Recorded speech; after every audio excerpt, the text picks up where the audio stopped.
sangat memberkati dengan sharing kita kali ini. Sama-sama, semoga kamu merenungkan lebih dalam lagi tentang makna daripada salib itu sendiri ya. Bahwa itu kurban yang sangat mulia yang Tuhan berikan bagi manusia. Iya.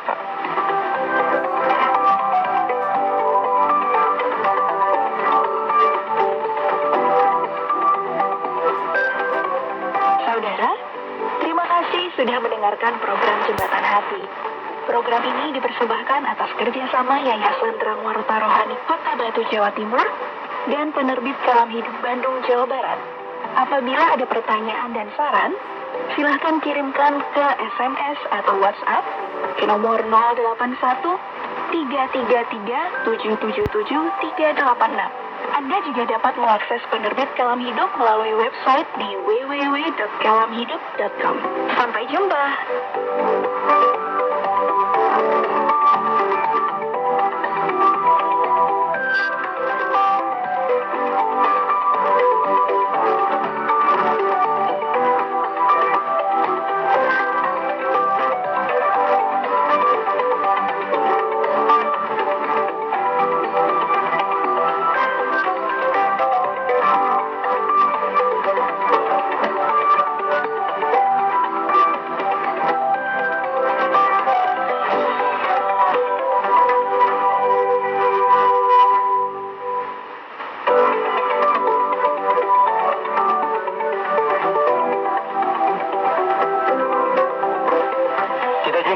Sahabat, dalam program Jembatan Hati masih bersama dengan saya Ferlan Walanguna, pastinya menemani sahabat semuanya. Dan pada edisi kali ini kita akan membahas topik tentang salib. Menarik. Untuk itu, mari saya undang kita semua untuk kita bisa mendengarkan bersama narasi berikut ini.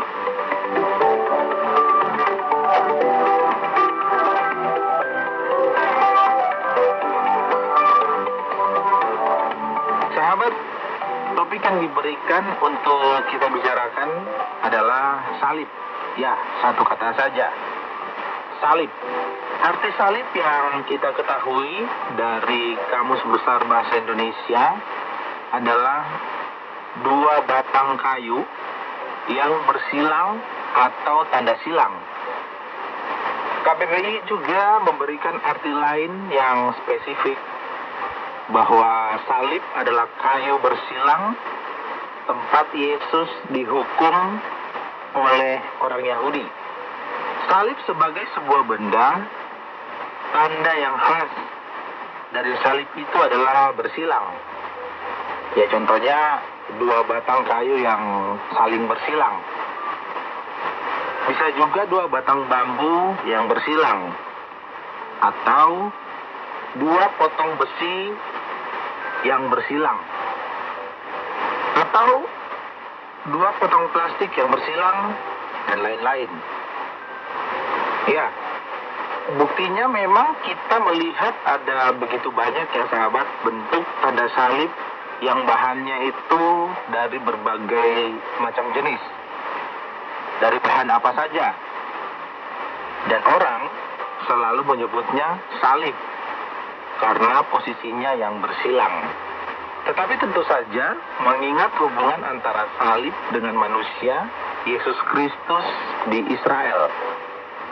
Lebih kurang tahun 4 sebelum Masehi sampai dengan tahun 30 Masehi. Maka memang kata salib itu dalam pikiran orang pada umumnya hampir secara otomatis langsung dengan salib Yesus Kristus, yaitu dua kayu palang yang besar dan tinggi tepat digantungnya Yesus Kristus karena hukuman mati yang dijatuhkan kepadanya oleh para pemimpin agama Yahudi, disahkan oleh keputusan pemerintah Romawi di Yudea pada saat itu. Jadi sahabat, kalau ada dua potong bahan yang dipersatukan dengan posisi bersilang satu sama lain, semuanya itu menunjukkan apa yang kita sebut dengan salib. Ya sudah jelas, benda yang berbentuk palang atau bersilang itu dapat dibuat dari bahan apa saja. Besar atau kecil, panjang atau pendek, berat atau ringan, diberi warna apa saja, orang-orang akan menyebutnya salib. Sebagai simbol atau lambang, salib ini sangat banyak terlihat di mana-mana, di banyak tempat, dan digunakan dalam kehidupan orang Kristen.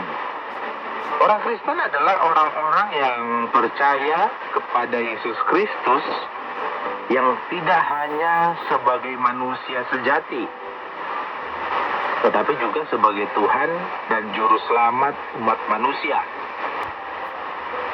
Maka inilah kenyataan yang tidak bisa disangkal, bahwa Yesus Kristus yang suci dan benar, yang tidak berdosa, menderita dan mati tergantung di kayu salib dan dikuburkan. Tetapi pada hari yang ketiga, Allah membangkitkan dia, dan inilah kemenangan atas iblis. Semuanya demi keselamatan manusia dan hidup yang kekal yang tersedia bagi manusia. Inilah makna salib itu. Inilah berita tentang salib dan Yesus Kristus. Yohanes, salah satu murid Kristus, menulis dalam kitab Injilnya demikian: karena begitu besar kasih Allah akan dunia ini, sehingga Ia telah mengaruniakan anaknya yang tunggal, supaya setiap orang yang percaya kepadanya tidak binasa, melainkan beroleh hidup yang kekal.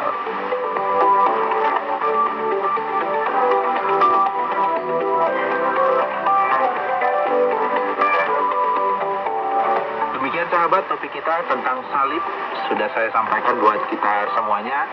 Semoga ini bisa menjadi bahan perenungan buat kita semuanya.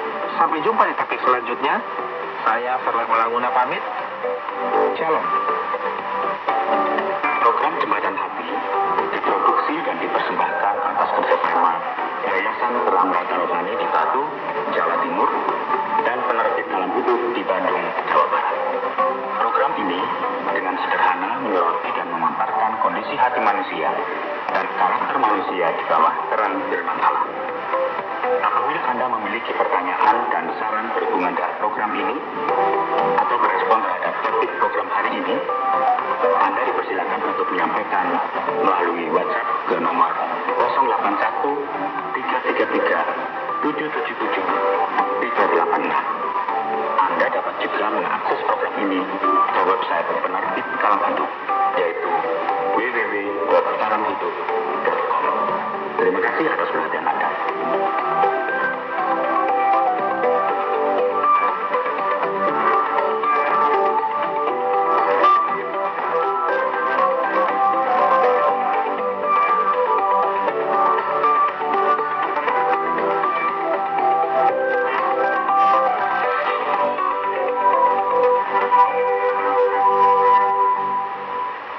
Sahabat, tanpa terasa 30 menit telah kita lalui bersama.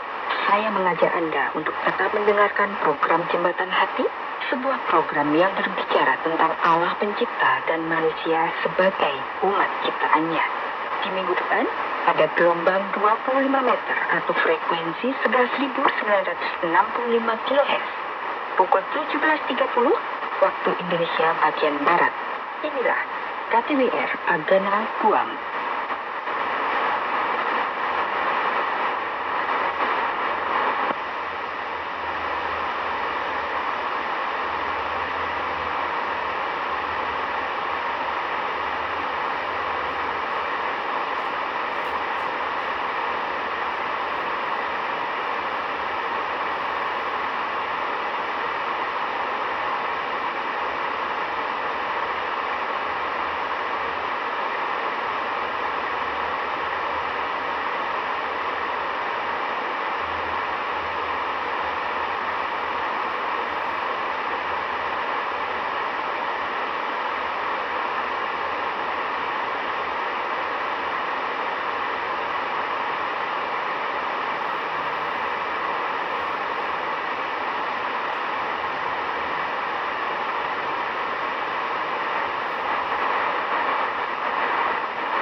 mulai berbicara dan mengajar mereka, berbahagialah orang yang miskin di hadapan Allah, kerana mereka lah yang mempunyai kerajaan.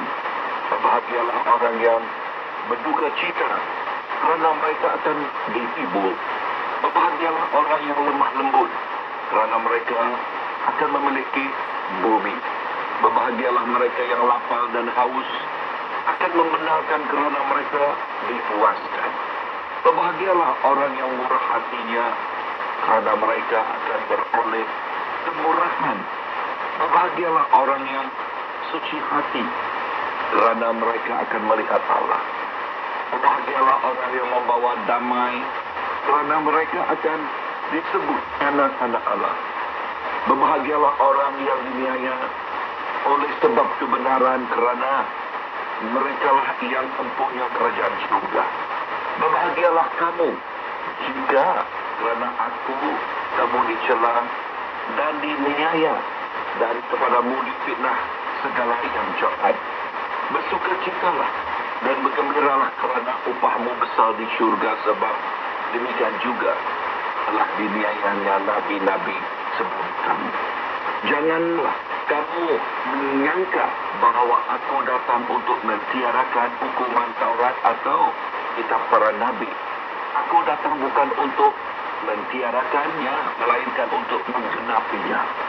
Kerana aku berkata kepadamu, sesungguhnya selama sebelum lenyap langit dan bumi ini, satu kata atau satu titik pun tidak akan ditiadakan daripada hukum Taurat sebelum semuanya terjadi.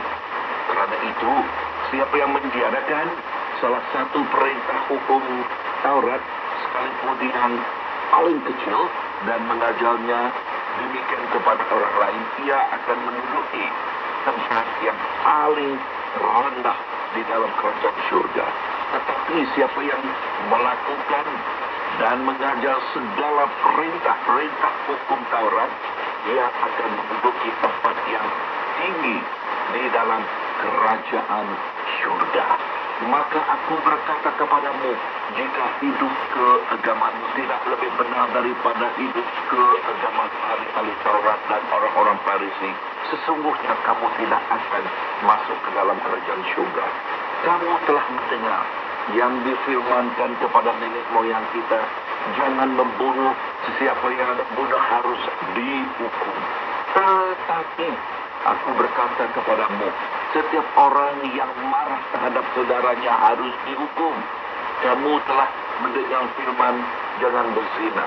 Tetapi kamu berkata kepada aku, setiap orang yang memandang perempuan serta menginginkannya sudah berzina dengan dia di dalam hatinya.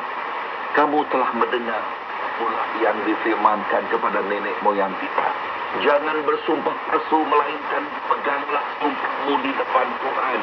Tetapi aku berkata kepadamu, janganlah sekali-kali bersumpah baik demi langit, kerana langit adalah takhta Allah, maupun demi bumi, kerana bumi adalah tumpuan kakinya. Jika iya, hendaklah kamu katakan iya. Jika tidak, hendaklah kamu katakan tidak. Apa yang lebih daripada itu berasal dari si jahat. Kamu telah mendengar firman, mata ganti mata dan gigi ganti gigi. Tetapi aku berkata kepadamu, janganlah kamu melawan orang yang berbuat jahat kepadamu, melainkan sesiapapun yang menampal pipi kananmu, berilah juga kepadanya pipi kirimu. Dan kepada orang yang hendak mengadukan engkau kerana mengingini bajumu, serahkanlah juga jubahmu. Dan sesiapapun yang memaksa engkau berjalan sejauh 1 mil, berjalanlah bersama dia sejauh 2 mil. Kamu telah mendengar firman, kasihilah sesamamu manusia dan bencilah musuhmu. Tetapi aku berkata kepadamu, kasihilah musuhmu dan berdoalah bagi mereka yang menganiaya kamu. Kerana dengan demikianlah kamu menjadi anak-anak Bapamu di syurga.